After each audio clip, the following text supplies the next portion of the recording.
नमस्कार दोस्तों, let us analyze the code 08 commerce paper of UGC NET for June 2021 attempt. The paper was conducted in the month of November 2021. So what we'll do today, we'll do two things. Number one, we'll discuss the overall analysis of the paper, which will include the trend of cutoff, difficulty level of the paper, from which topics more questions are coming, from which topics less questions are coming, what we can learn from this paper, which we can use in our next attempt of 2022. So this will be overall analysis under the part 1. So what is part 2? If you want to understand detailed question by question explanation of every question, then we are publishing another video on the YouTube. You can go and look at that. The link of the same video is also given in the description below. Another thing, if you want to discuss, if you want to ask, if you want to share anything with us, we also have given another link in the description below. That link will connect you with our team directly via WhatsApp. Click on that, get connected, and feel free to share anything which is on your mind. Okay, so let us start the analysis of 2021 paper of Code 08 Commerce. Okay, first thing. So guys, let us try to understand first what should be our target score, and based on this only we'll do entire session की ये वाला score हमें कैसे achieve करना है. But before that, let us agree on कि हमारा if we are planning JRF in Code 08 Commerce तो हमारा target score क्या होना चाहिए. Okay, so guys, let us look at some of the cutoffs of Commerce Code 08 which are available with us. For JRF in December 18, the cutoff was 62%, which went up to 68% in June 19, which again came down to 62% in December 19. Now after this, for 2020 exam and latest one 2021 exam, the cutoffs have not been disclosed by NTA. और NTA ने ऐसा क्यों नहीं किया है? Because more than 1 lakh people appear in commerce paper, and paper is conducted in multiple sittings. So because there might be variation in difficulty level of each paper, so what NTA does, NTA normalize the scores of each paper, and accordingly they create a percentile for everyone rather than looking at their score. And based on that, students above a given percentile are selected for JRF and NET. So cutoffs for these exams are not disclosed. But based on this, what we can understand is that broadly the cutoff of and also considering that difficulty level was slightly higher this time in 2021 exam, the cutoff are somewhere between 60 to 65%, somewhere around this. Sometimes it can also go up, like in June 19 it was 68%, but for last two attempts what we are pretty confident that your cutoff score should hover around this range, 62, 65, 67, and around this range for JRF. The cutoff for NET obviously will be 6, 7, 8 percentage points lesser than that. Okay, so if we are agreeing with the fact that cutoff will be around 6 to 65, so let us build our overall plan of getting a score of above 70% in Code 08 Commerce, including score of both paper 1 and paper 2. So now this is our target. So let us try to achieve this target only, that we are planning a score of above 70%. अब हम इस चीज को कैसे करेंगे? So first we'll try to understand कि जून 2021 paper से हम क्या सीख सकते हैं, उसके बाद 2020 एग्जाम में हमें क्या करना है. We'll discuss both of them. So now we are clear in our mind that we'll target a score of around 70% in Code 08 Commerce paper. Okay. So guys, we have agreed that we'll target a score of around 70%. So what we should be doing for that? सबसे पहला बात, guys, the first thing is that we have to start giving due respect to paper 1. हम लोग generally क्या करते हैं, हम में से जो लोग जीआरएफ नहीं निकाल पाता है, तो usually what is the story of that person, I will tell you what is the story. So cutoff is maybe say around 65%. I mean around that number. ठीक है, तो हम लोग पेपर देके घर आते हैं, देन वी रिजल्ट आएगा, फिर हम अपना स्कोर कार्ड देखते हैं, पेपर 1 एंड पेपर 2. तो यूजुअली हमारा स्कोर कैसा आता है? In paper 1 we score around 65%. हमारा इतना आ जाता है पेपर 1 में, ठीक है. और पेपर 2 में हमारा स्कोर कैसा आता है? अराउंड 50 से 60%. मतलब ये उन लोगों की बात है जो who are serious candidates, who are studying, ठीक है. और फिर हम लोग क्या सोचते हैं कि पेपर 1 में मेरा 65% आया. इसका मतलब क्या है? I scored around 32 correct out of 50, ठीक है. और पेपर 2 में अगेन 50 to 60 आउट ऑफ 100. ये हमने इतने सवाल ठीक किए. अब हम लोग क्या सोचते हैं? ओवरऑल कट ऑफ कितना है? 65%. पेपर 1 में हमने 60% कर दिया, पेपर 2 में नहीं कर पाए, तो पेपर 1 वाज गुड, पेपर 2 में मैं अच्छा नहीं कर पा रहा हूं, इसलिए let me put in more efforts into paper 2, और फिर अगली बार हम इस वाली अप्रोच के साथ हम लोग एग्जाम में चले जाते हैं.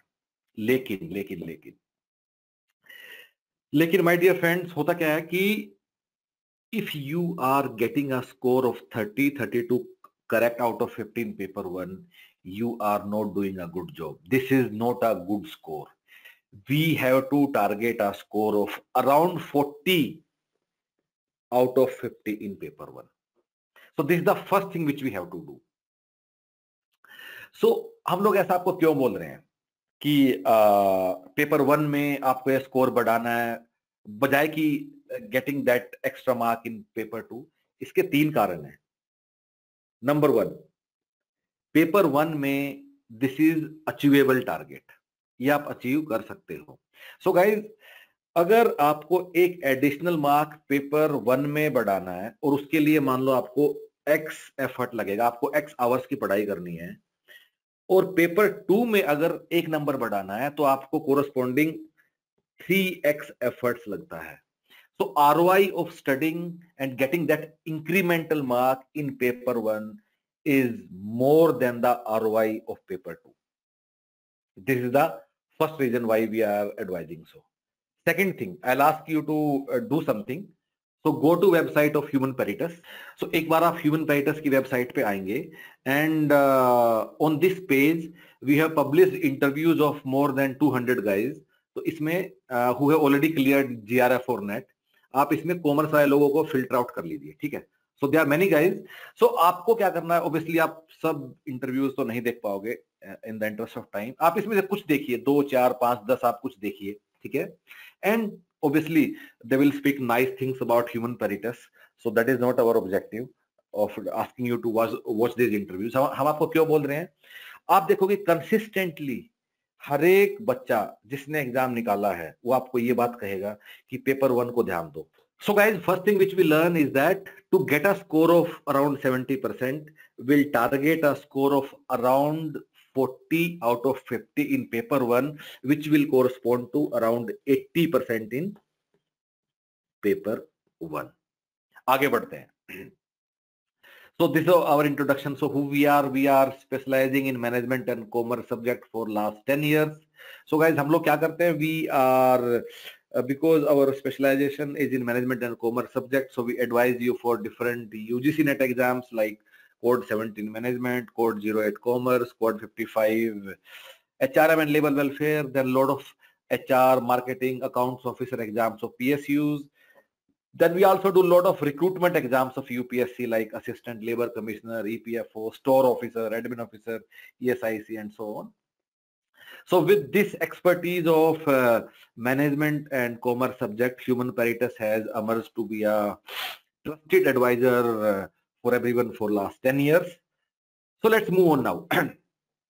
So अगली बात समझने की कोशिश करते हैं कि कॉमर्स कोड 08 के पेपर में हो क्या रहा है. Okay, so let us look at कि किस टॉपिक से कितना सवाल आ रहा है. And this are analysis of this is analysis of multiple years. So जैसे जून 19 से आप दिसंबर 19 में जब जाओगे तो जून 19 मार्केटिंग के से 9 सवाल आए, जो कि दिसंबर 19 में 14 सवाल हो गए। ठीक इसी तरह अगर आप देखोगे बिजनेस एनवायरनमेंट एंड आईबी, जो कि आपका पहला यूनिट है, इसमें 14 थे, ये इसमें कम होकर अगली बार 11 हो गए। लीगल एस्पेक्ट्स के 8 थे, अगली बार लीगल एस्पेक्ट्स के 12 सवाल हो गए। ठीक इस तरह things change from December 19 to June 2020। फिर even and then from morning to evening also. So this paper was conducted in October 2020, 17 अक्टूबर को पेपर हुआ था। तो अगर आप उसी दिन के पेपर में सुबह और शाम में भी देखोगे, सुबह इको में 13 सवाल आए, शाम वाले पेपर में इको के 10 सवाल आए, सुबह अकाउंटिंग के 12 आए, शाम को अकाउंटिंग के 6 सवाल आए। सिमिलरली जो लेटेस्ट पेपर है 2021 में, तो जो पेपर 25 की इवनिंग को हुआ और जो 26 की मॉर्निंग को हुआ, उसमें भी you can look at this difference. So guys, हमें इन सब पाई चार्ट से हम लोगों को क्या समझ में आता है? So what do we understand from this pie charts? तो पहला बात आपको ये समझना है कि you have to cover 100% syllabus. UGC NET के कॉमर्स कोड 08 के पेपर के बारे में यू कैन नॉट से कि इस टॉपिक से ज्यादा सवाल आते हैं, इससे कम आते हैं, इससे आसान आता है, इससे मुश्किल आता है। आप ये वाला चीज नहीं बोल सकते। And guys, we have been doing it for last 10 years now. It is not possible. It is not possible to predict important questions of or important topics of Commerce Code 08 paper in UGC Net. अब हम लोग क्या करते हैं? So basically, आजकल the way we are preparing, we keep searching for these things. कि something can happen, some shortcut can happen, which will make things shortcut कब होगा? जब कम पढ़ाई करना पड़ेगा, जब हमें कोई इंपॉर्टेंट टॉपिक बता दे, हमें कोई इंपॉर्टेंट सवाल बता दे। सो गाइज, मेरा आप लोगों से एक रिक्वेस्ट है, आपको ना एक छोटा सा एक्सरसाइज करना है, ठीक है? वो एक्सरसाइज क्या है कि आप यूट्यूब पे जाइए, ठीक है? यूट्यूब पे जाके आप लिखिए UGC net commerce important topics या इंपॉर्टेंट क्वेश्चन, कुछ भी लिख दीजिए जो भी आपका मन करे, और आप सर्च कीजिए, आपके सामने कुछ वीडियोज आएंगे, ठीक है? तो इसमें लोगों ने लिखा, जैसे इन मैडम ने बताया कि 100 most important question of MCQ, इन्होंने बताया 30 इंपोर्टेंट क्वेश्चंस, ये इन्होंने बताया कि लिस्ट ऑफ इंपोर्टेंट टॉपिक्स, ठीक है? अब ये सारे वीडियो, अभी आपका पेपर कब हुआ है? पेपर आपका हुआ नवंबर 2021 में। ये वाले वीडियो उससे पहले के हैं, ये 10 महीने पहले का, आज से मतलब ये अप्रोक्सीमेटली कभी अप्रैल मई में हुआ होगा। ये वाला तो 2 साल पुराना है, ये वाला 9 महीने पहले का, ये कभी शायद मई जून के आसपास हुआ होगा, ठीक है? आप इनमें से कोई भी उठा लीजिए जो आपका जो आपका मन करे, ठीक है?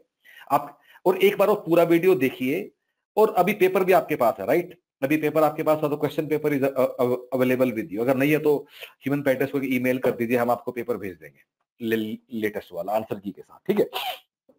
अब उसके बाद ना एक बार आप कंपेयर कीजिए कि जो इंपॉर्टेंट क्वेश्चन बताया है उसमें से कितना सवाल आया है, कितना सवाल एक्चुअली पेपर में आया, और आप किसी भी वीडियो को उठा लीजिए। सो गाइज, आप अपने मन से 2-3 वीडियो का एनालिसिस कीजिए, और फिर खुद आप इस सवाल का जवाब अपने सामने लेके आइए कि क्या यूजीसी नेट के पेपर में हम इंपॉर्टेंट टॉपिक्स या इंपॉर्टेंट सवाल गेस कर सकते हैं। सो आपको अब इससे मतलब सीखना क्या है? सीखना यह है कि इंपॉर्टेंट सवाल या शॉर्टकट या ये सब मेथड आपको ढूंढना बंद करना होगा। You have to come back to your traditional methods of learning. Traditional method of learning क्या है? अपना सिलेबस उठाइए, सिलेबस में जितने कीवर्ड हैं वो अपने सामने रखिए, एक एक कीवर्ड पकड़ के आप पूरा अपना 100% सिलेबस कर डालिए। कैसे करना? What ever resources you have, जो भी आपके पास कॉलेज का बुक है, अगर आप हमारे साथ एनरोल्ड है तो हमारा स्टडी मटेरियल, कहीं और है तो वहां का स्टडी मटेरियल, जो भी आपके पास online, whatever resources you have, but you have to make sure एक एक कीवर्ड करके आप अपना 100% सिलेबस कर डालिए। This is the only way to crack the UGC NET. So guys, we conduct live classes. हम लाइव क्लासेस में क्या करते हैं? We teach you for approximately 4 months in approximately 250 hours, जिसमें से पेपर 1 में हम लोग लगाते हैं अप्रोक्सीमेटली 70-80 आवर्स, पेपर 2 में हम लोग लगाते हैं अप्रोक्सीमेटली 170-180 आवर्स, ठीक है?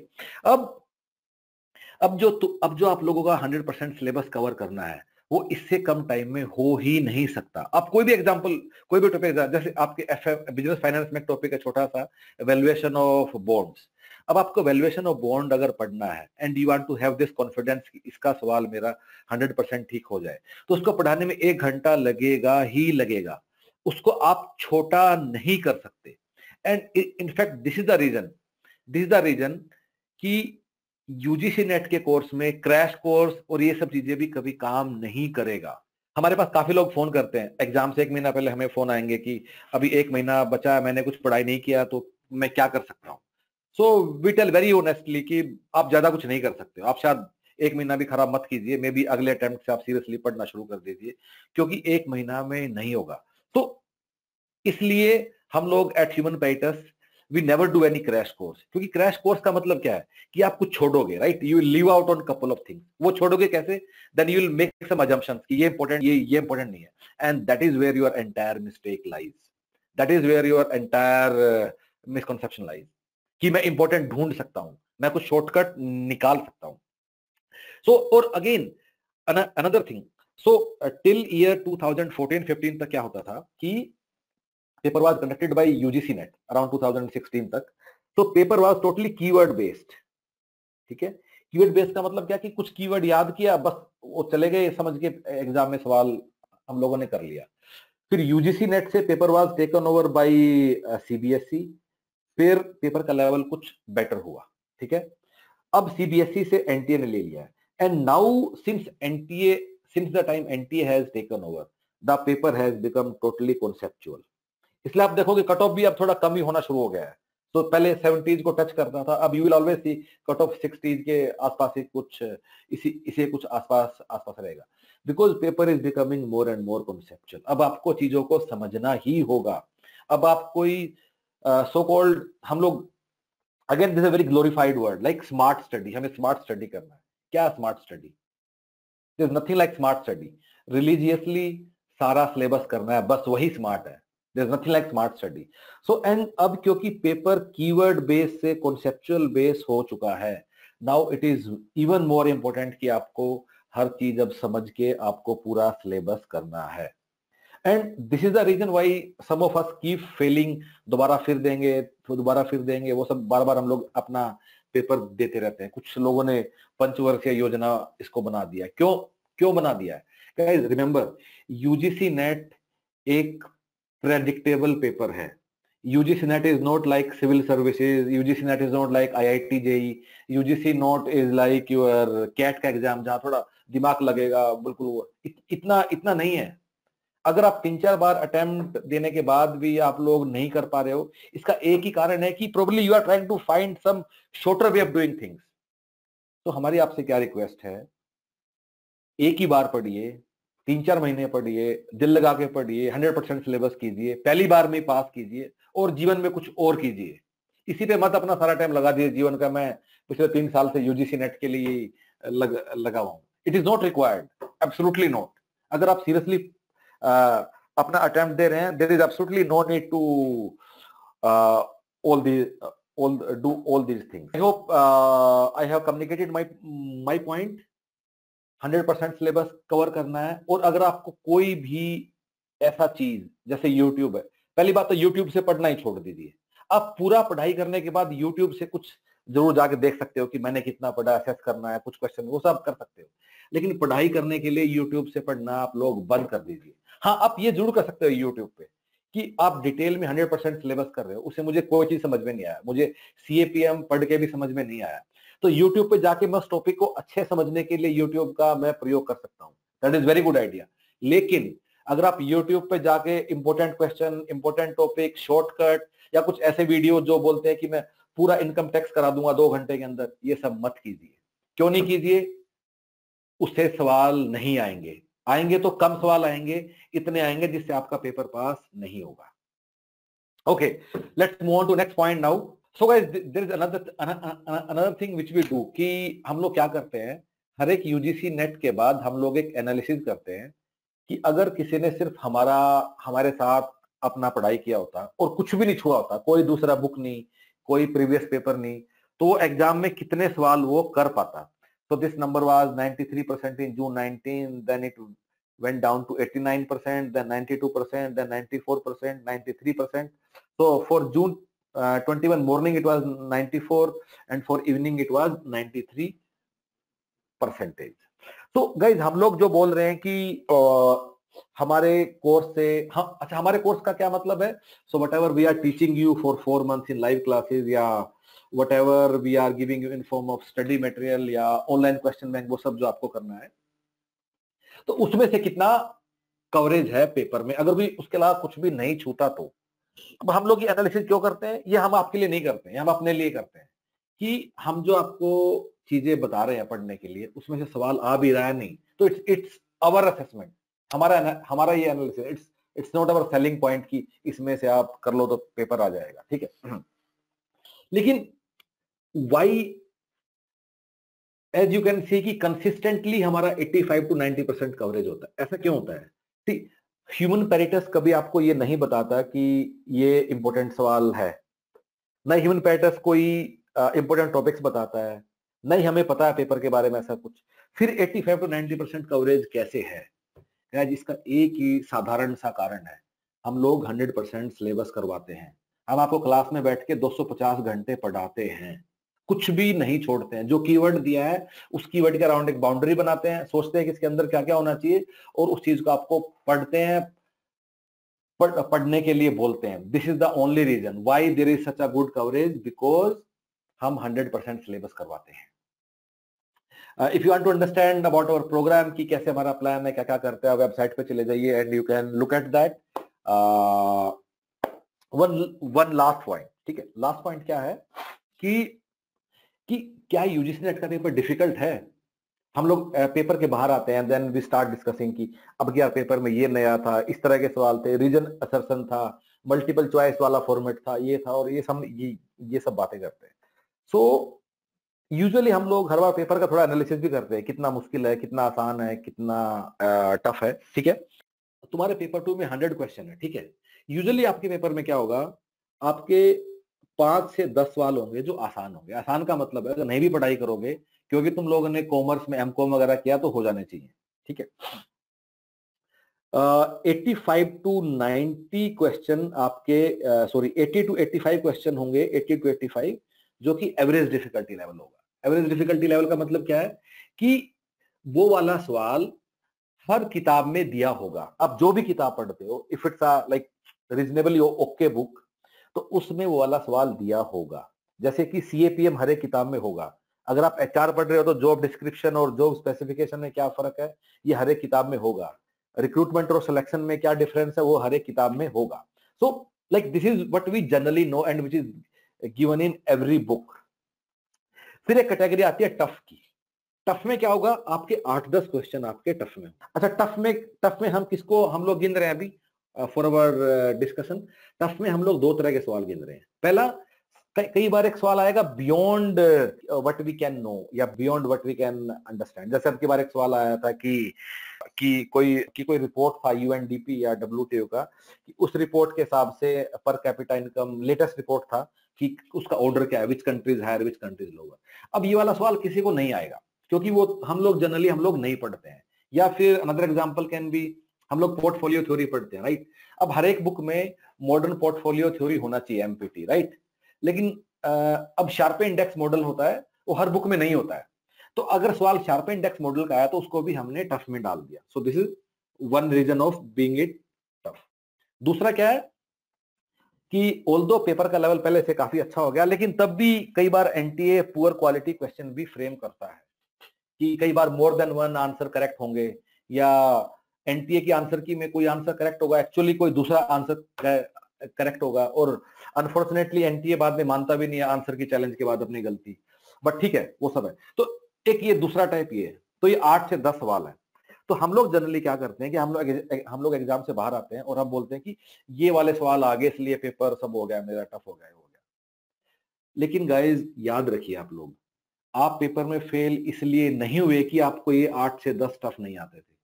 आप पेपर में फेल इसलिए हुए कि यहां जो 90 सवाल थे आप ये नहीं कर पाए, क्योंकि 8 से 10 ये किसी को भी नहीं आता है।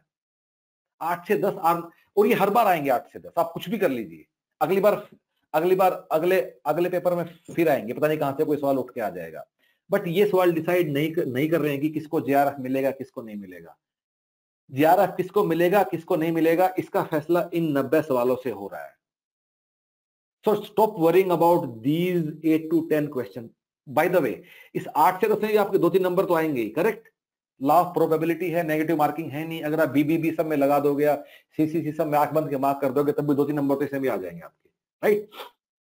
So what we are trying to say कि आपका जो ट्रेडिशनल सिलेबस है, जो कीवर्ड बेस दिया है, उसके बेस पे ही आपका जेआरएफ निकल जाएगा। आपको ये एक्स्ट्रा ज्ञान या टफ या वो सब एनालिसिस करने का जरूरत नहीं है। पेपर सिलेबस के अंदर होता है and you do not have to worry about these tougher topics. So guys, that's all from my side. If you want to understand how you can prepare with human Paretus, there is a link given in the description below. That link will connect you with our program, and there you can understand how we teach you in live classes. You can look at some of the demo recorded videos. You can look at some sample content. You can look at our question bank, और वो सब कर सकते हो। If there is anything on your mind, आपको कुछ पूछना है, कुछ डिस्कस करना है, कुछ एग्री करना है, कुछ डिसएग्री करना है, feel free. There is also another link given in the description below. That link will connect you with our team via WhatsApp. Click on that, get connected, and feel free to share anything. इस video के बारे में आपके जो विचार हैं, feel free to share. हम लोग डिलीट नहीं करेंगे अगर आप कुछ बुरा भी लिखोगे, as long as you are not writing anything nonsensical. And all the best, guys.